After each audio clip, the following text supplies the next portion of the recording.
Pourquoi Minnesota et Rudy Gobert ont switché sur la dernière action sur Luka Doncic? Et oui, c'est la question que tout le monde se pose. On va essayer d'y répondre aujourd'hui parce que vous allez voir qu'il y a un raisonnement logique. En tout cas, on peut ne pas être d'accord, mais il y a une idée derrière ça. Et c'est tout à fait raisonné et logique de la part du staff de Minnesota. Mais c'est vrai qu'il y a un peu cette question de pourquoi est-ce qu'on fait ça? Pourquoi est-ce qu'on donne ce switch et on offre ce mismatch, un mauvais match-up, un mismatch à Luka Doncic? Hop, isolation, il va faire son pull-up à 3 points un peu habituel. Pourquoi est-ce qu'on fait ça? Pourquoi est-ce qu'on donne, est-ce qu'on met certes c'est le défenseur de l'année, mais c'est un pivot sur Luka Doncic qui donc le fait danser et met le pull-up à 3 points, pourquoi? En fait, tout ça, à mon avis, part du fait que, en défense, vous allez voir, mais en défense, il y a un peu ce mythe qu'on est capable de tout arrêter. Et en fait, on ne peut pas. La défense, ce n'est pas être capable de tout stopper, même la meilleure défense de NBA qui est Minnesota. En défense, en NBA et en basket, en fait, plus généralement, bien défendre, c'est choisir ce qu'on concède. Et le problème, c'est que cet homme, le 77 là, de Dallas, mais en fait, il a réponse à tout. Il a absolument réponse à tout. Et vous allez le voir, alors pourquoi est-ce qu'à la fin, Minnesota s'est mis à switcher alors qu'il ne l'avait pas trop fait, même pas du tout, sur tout le match, à part les deux dernières actions? Vous allez voir pourquoi. Déjà, on commence, pick and roll classique, début de match, que se passe-t-il quand on passe sous l'écran et qu'on reste en drop? Ici, drop, donc c'est l'intérieur qui reste bas par rapport au niveau de l'écran, ok. Que se passe-t-il si donc on passe sous l'écran comme Edwards ici, ça fait de l'espace et hop, ça peut dégainer, pull-up à 3 points. Tir ouvert. Et ça, c'est exactement ce qu'on ne veut pas. Sur une dernière position de match, regardez, si je remets le score de la fin de match, on est à -2. Donc en fait, le but et la philosophie de Minnesota ici, c'est de switcher pour en fait ne concéder aucun décalage. Voilà, c'est ça l'idée principale.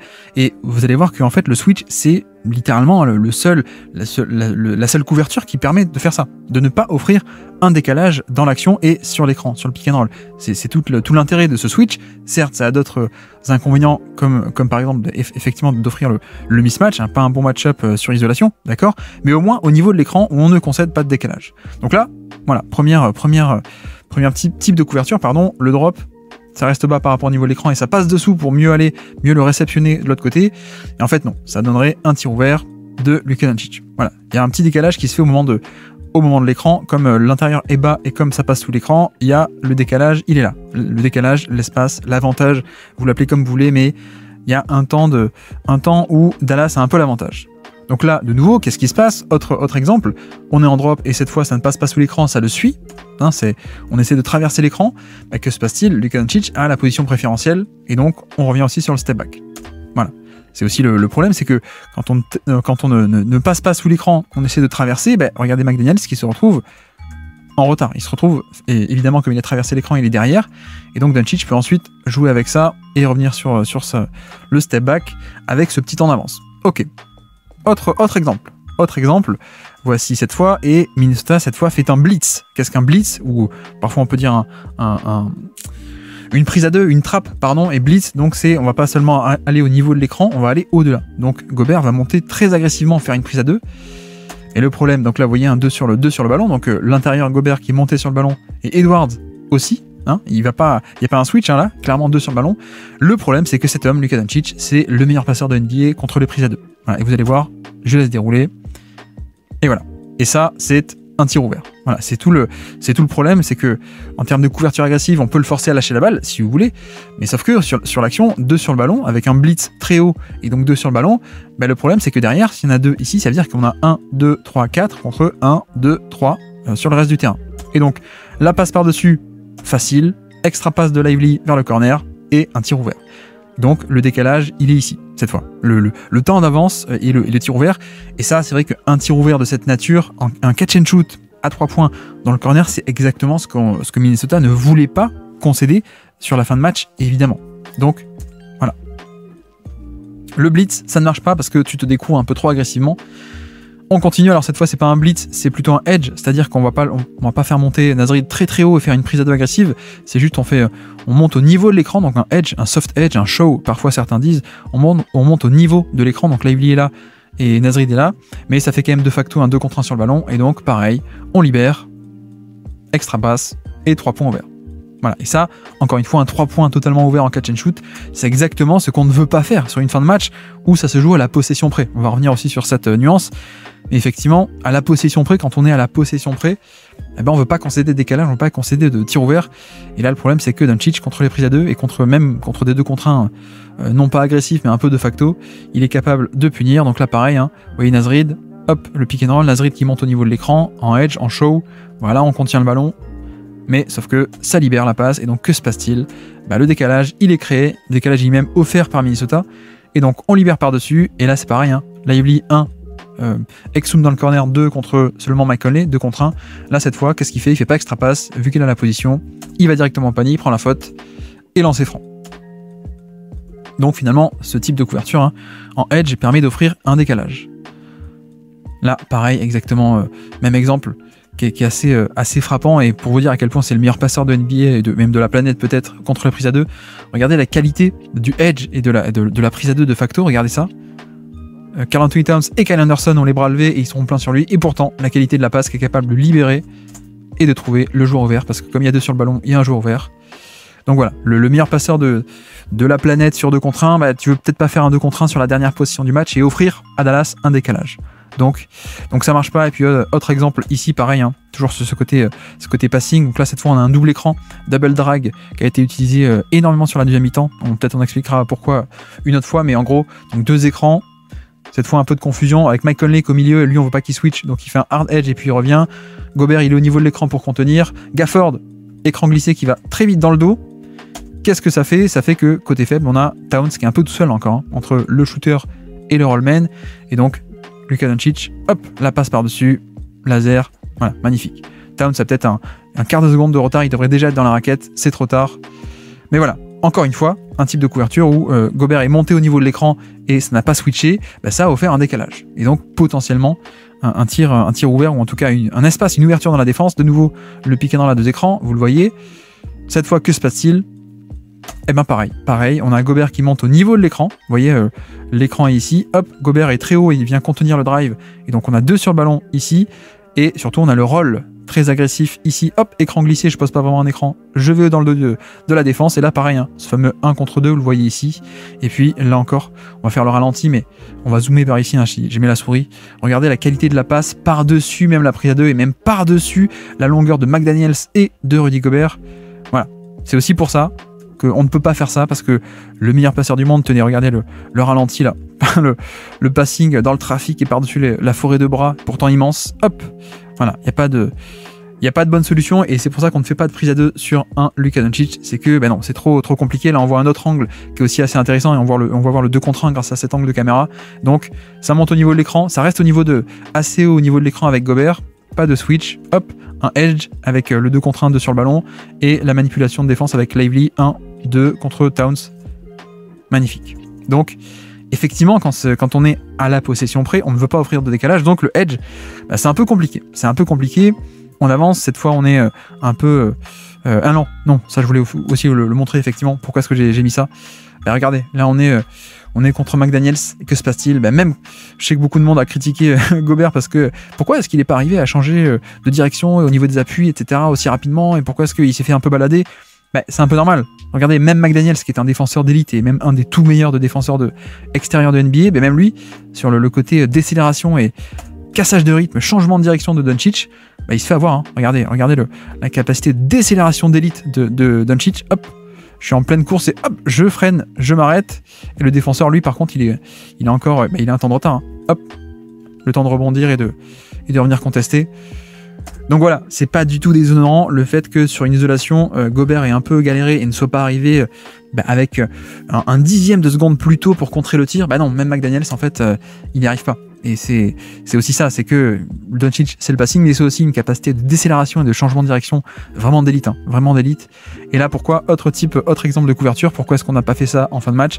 C'est un peu un drop de facto, donc cette fois, regardez Gobert qui ne monte pas au niveau de l'écran ici, il reste en drop, il reste bas, sachant que donc on a cet écran glissé, donc de toute façon, Minnesota, au bout d'un moment, ils ont compris que Lively ne pose pas un vrai écran, mais il va vite plonger au panier pour le roll ou pour le alley-oop, et donc que fait Gobert? On reste en drop. Mais le problème du drop, c'est que, mais regardez, tout cet espace. en restant bas, ben forcément on n'est pas haut, et donc en haut, il y a plein d'espace, et donc de facto, plein d'espace pour Doncic qui peut pénétrer, aller sur son spot dans la raquette, et un flotteur ouvert. Voilà, parce que Gobert ne monte pas ici sur le flotteur, parce que sinon ça fait une passe pour aller pour Lively. Donc voilà, est-ce que sur une dernière possession où vous êtes à -2, vous avez envie de faire du drop et concéder un flotteur totalement ouvert ici? Je ne pense pas. Ça, c'est un tir à probabilité et à rentabilité bien plus grande que le step back isolation de Doncic qui a été concédé dans les faits. Ça, ce flotteur ouvert, parce qu'on a fait un drop et donc on a autorisé à pénétrer parce que là, on laisse plein d'espace et donc Doncic peut pénétrer parce que le mec est trop bas et donc il va sur ses spots et il marque. Voilà, ça, c'est... Pour moi, c'est interdit. On ne veut pas concéder ça. On ne peut pas concéder ça quand on est à -2, à une possession près. Donc voilà. Autre exemple, là encore, hein, juste rapidement, pareil, Towns, on vient, on fait un edge, donc 2 sur le ballon, ça libère, et là pareil, 1, 2, 3, 4 contre 1, 2, 3, donc extra passe. Voilà. Imaginez, dernière position du match, on avait fait ça, on aurait concédé un décalage à cause du edge, on aurait un 3 points ouvert, catch and shoot dans le corner pour Dallas. Après, effectivement, vous voyez que Washington le loupe. On pourrait discuter du fait que, ah oui, mais peut-être qu'il aurait mieux fallu un tir d'un role-player plutôt qu'un tir d'une star.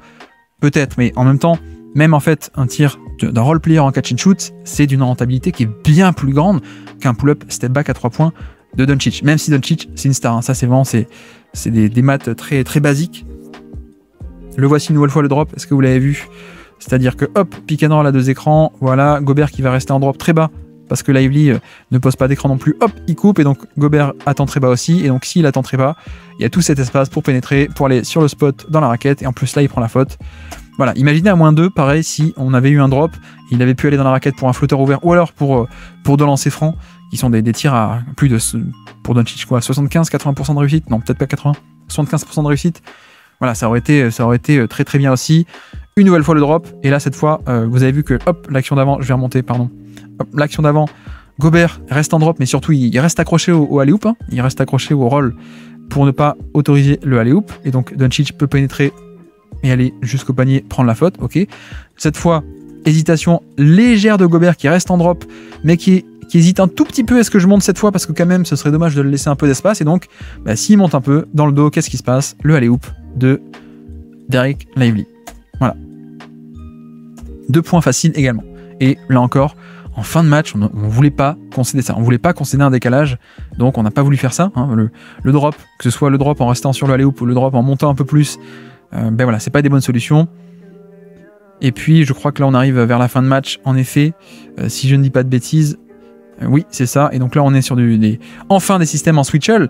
Et c'est vrai que peut-être on peut en parler maintenant, mais là, je pense qu'il y a un peu un truc à comprendre, c'est que on ne parle pas de la même chose quand on est à une possession près et quand on est sur la globalité d'un match. C'est-à-dire que, et c'est un peu pareil d'ailleurs avec le tir à mi-distance versus les 3 points, c'est-à-dire que sur la globalité d'un match et d'une saison, c'est plus rentable de prendre des 3 points parce que ça vaut 3 points et donc en moyenne, il vaut mieux que le 35% ou 38%, le 0,38 on le multiplie par 3, ça fait plus au global que 40%, 0,40 x 2.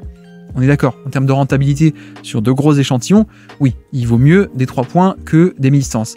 Mais par contre, sur une seule possession, il vaut mieux un tir à 40% de probabilité que un tir à 35%.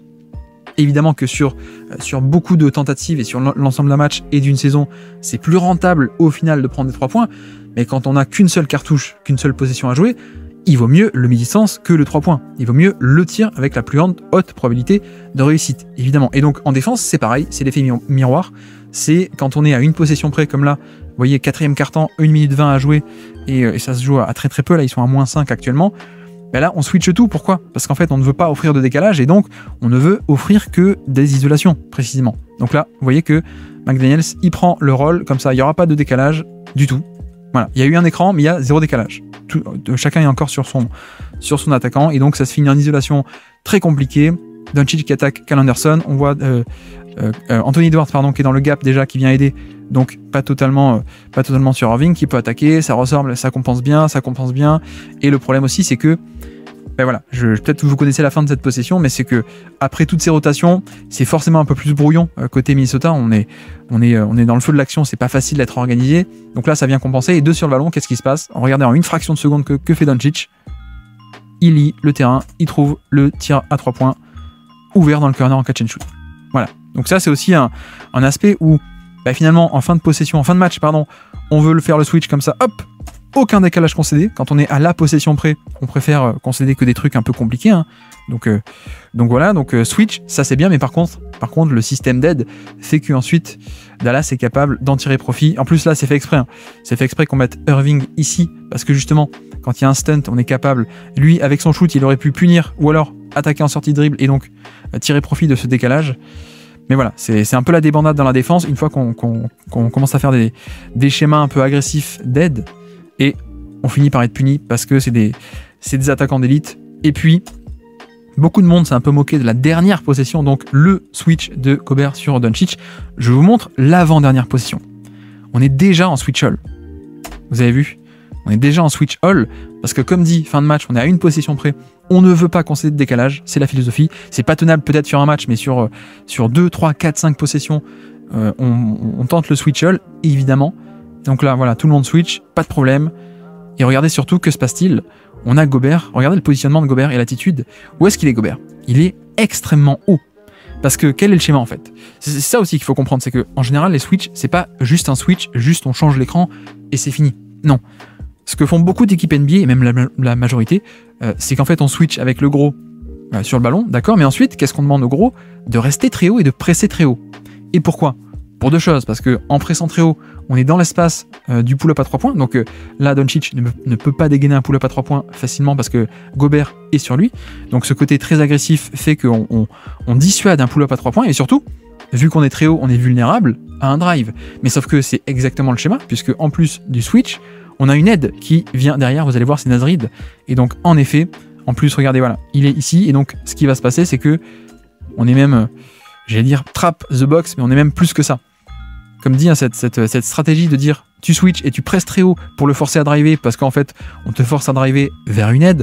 Ça, c'est une stratégie qu'on appelle trap the box, en général. Donc, c'est une espèce de boîte, là, vous voyez, on enferme dans une boîte avec une aide, enfin, le mec qui se fait dépasser, qui est derrière, et une aide qui vient, donc ça fait une boîte, on enferme là-dedans. Sauf que là, comme c'est Dallas, et comme c'est les alley-oops de Dallas, hein, Gafford et Lively, on fait pas vraiment un trap the box. Regardez ce qui se passe, on le force, Gobert qui monte très très haut, qui presse très haut, qui force à driver, hein, sur isolation, d'accord, switch, pas de décalage, pardon, je me reprends. Au niveau de l'écran, ok, aucun décalage, super, donc il est obligé d'attaquer une isolation, mais en fait l'isolation c'est un piège, parce que en pressant très haut, on l'empêche de prendre le pull-up à 3 points, on fait driver vers une aide, il est réceptionné, et ce qui se passe, c'est que Nasrid va monter très haut, contesté, pendant que Gobert va redescendre pour empêcher la passe de alley-oop. Et donc, en effet, c'est ce qui se passe. Empêcher la passe de alley-oop, d'ailleurs, et potentiellement pour le rebond aussi. Mais là, c'est exactement le schéma qu'il fallait, le bon schéma, c'est-à-dire, on fait un switch comme ça, pas de décalage sur l'écran, on presse haut, on tapate sur un drive, t'y vas, au final il y va, et il y a une aide qui réceptionne et qui conteste le tir magnifiquement, avec en plus en bonus Gobert qui vient prendre l'option du alley-oop. Voilà, ça c'est exactement le type de défense qui est pratiqué pas que Minnesota, mais tout le monde en fin de match, c'est le switch all. Et d'ailleurs, je n'ai pas montré ici, j'ai pas sélectionné les clips, mais Dallas aussi en fin de match s'est mis à faire un switch all. Parce que en fin de match, comme dit, à une possession près ou à 2-3, on joue le tir le moins rentable possible. Il n'y a pas de grand échantillon, il n'y a pas de 35% à 3 points sur un gros échantillon, on le multiplie et donc ça devient rentable. Non. Sur des fins de match, il vaut mieux un tir à mi-distance à 40% qu'un tir à 3 points à 35 parce qu'il n'y a qu'un tir. Voilà, c'est très bête. Et donc en défense, c'est un peu le miroir de ça, il vaut mieux faire un switch et concéder aucun décalage et forcer l'autre sur un tir compliqué d'isolation. Et donc là voici la fameuse dernière possession, je vais la laisser dérouler que vous voyez, mais vous remarquez que Gobert en effet presse très haut, et est-ce que vous le voyez aussi, mais on avait Nasrid qui était prêt à le réceptionner en bas. Donc en effet, on a expliqué pourquoi on n'a pas fait de drop, parce que ça donnait un décalage quelque part, pourquoi est-ce qu'on fait pas de edge, ça donnait un décalage quelque part, pourquoi est-ce qu'on passe pas sous l'écran, etc., on a tout détaillé. Donc fin de match, switch, et en effet sur l'écran vous voyez que McDaniels prend Lively, ça switch, ok. Là je pense que vous avez vu peut-être tourner la tête de McDaniels, il se dit peut-être j'aurais pu revenir, il y avait peut-être une opportunité de ok je switch sur l'écran, mais ensuite on aurait pu se démerder peut-être pour que là hop je revienne et finalement non. Mais en tout cas la stratégie de switcher c'est parfait, aucun décalage concédé sur le pick and roll alors que je vous ai montré plein de tous les décalages qui ont été concédés dans tous les types de couvertures et qui ont été punis, hein, par des passes par-dessus des prises à 2, par des tirs ouverts à 3 points dans le corner en faisant tourner, par des drops qui donnent des drives ou des drops qui donnent des alley-oops, etc. Et donc regardez aussi Gobert extrêmement haut pour justement presser très haut pour empêcher le 3 points, et Naz Reid qui attend dans la raquette. Voilà, il se met en position de low man, comme on dit, donc l'homme le plus bas par rapport à la ligne de fond. Il est prêt à aider, il est prêt à le réceptionner. Et effectivement, Gobert presse très haut, mais sauf que le problème, c'est là, c'est le changement de direction. Totalement surprise, et badaboum. Et même là, effectivement, la stratégie, c'est plutôt de se dire, on presse haut, on l'oriente vers une aide. Ok. Là, il se fait avoir. Il se fait avoir sur les changements de direction, mais en même temps, je sais pas si vous vous rendez compte à quel point c'est déjà incroyable ce qu'il fait en termes de mobilité. Bon, je vous ai aussi montré McDaniels, hein, plutôt que même McDaniels se fait avoir sur les changements, donc c'est pas déshonorant que Gobert le soit. Et puis regardez, un pull-up à 3 points sur step back relativement contesté par Gobert et sa longueur, ça, pardon, hein, c'était pas ce qu'on voulait exactement. On aurait préféré le faire driver vers une aide, ok, mais en attendant, si vous êtes Minnesota, vous vivez avec ça. Comme on dit en anglais, hein, pardon pour l'anglicisme d'expression, mais on vit avec ça, on préfère vivre avec ça que mourir en faisant une prise à 2 et puis ça concède un tir totalement ouvert en catch and shoot parce que c'est un décalage que Doncic est capable d'exploiter. On préfère ce tir ici, step back à 3 points, contesté de Doncic, plutôt que faire un drop et donc on offre un décalage et donc il est capable d'aller à l'intérieur pour un flotteur ouvert, ou alors pour prendre de la faute à l'intérieur, ou alors pour un alley-oop, etc., etc. Voilà, on fait un switch, aucun décalage, on aurait voulu le faire driver, on n'y est pas arrivé, mais tout de même isolation est plutôt bien contestée. Et ça, honnêtement, en termes de rentabilité, encore une fois, oui, on peut parler de les grands joueurs, les grands moments, etc., etc., c'est vrai, mais vraiment, les défenses réfléchissent en termes de... On doit concéder la chose la moins rentable, et là, d'accord, il met le tir, mais c'est quand même le truc le moins rentable comparé à on se découvre, et lui, il peut trouver le décalage, et l'extra passe, et le tir ouvert. Voilà, c'est malheureux à dire, et peut-être que beaucoup de monde peut ne pas être d'accord avec ça, mais vraiment en termes de rentabilité, c'est le bon choix. C'est vraiment le bon choix. Et comme dit, la défense, c'est pas on est capable de tout stopper. Le mythe défensif de la bonne défense, c'est la défense qui arrive à tout stopper, qui arrive à empêcher tout. Non, c'est pas vrai. En défense, c'est qu'est-ce que tu choisis de concéder. Voilà. Et donc là, le choix, c'est on concède. Qu'est-ce qu'on choisit de concéder? On concède le switch et le mismatch. Parce qu'en plus, c'est pas un vrai 1 contre 1. Il y a 1 contre 2 qui attend là-bas. Et puis surtout, on choisit de concéder le tir le plus compliqué possible, un step back à 3 points de Doncic, qui doit être un tir à quoi 35, 36, 37% au mieux au niveau des pull-ups à 3 points sur step back après X nombre de dribbles. J'ai pas vérifié la stat exactement, peut-être je la mettrai à l'écran si je la retrouve.